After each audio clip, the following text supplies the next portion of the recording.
You've got it. Just want to acknowledge you guys for it's a huge task in front of you, but I'm here represent my son Alum and the impact of what social media has done to myself.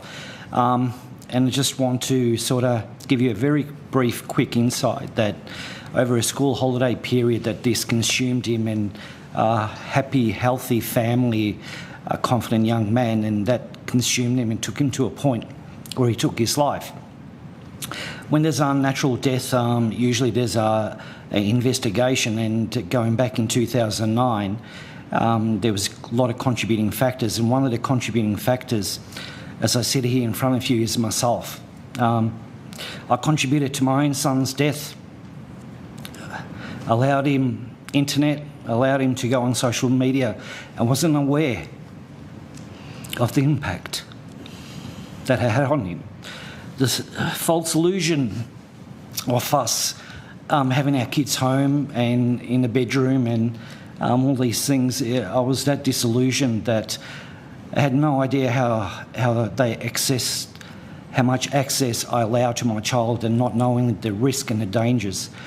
I spent the last probably 12, 13 years trying to understand the cocktail that was brewed around his death, and we get to a point where they have a lot to answer for. They didn't explain to us the risks, the amount of deaths, the amount of suicides that are associated with this. It is a plague, it's a cancer that's infesting our young children.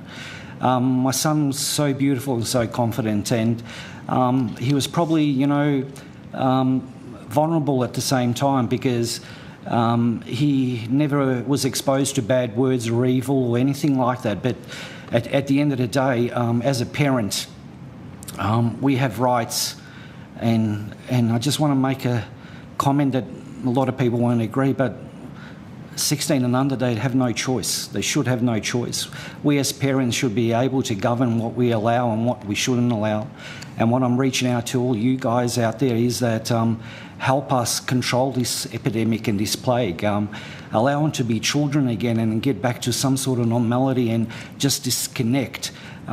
We probably missed an opportunity in the last 10 years, but I know we can make a difference for the next 10 years and the next 5 years to the children, so we can educate them. But it all comes down to just one part, is that they need to be held accountable, and they need to know, and the hardest thing for me is that they don't acknowledge the damage that this is doing to young children. In 2018, 450 young kids took their life. It's a school that disappears out of this country every year due to suicide, and it's a high percentage of that is associated with social media.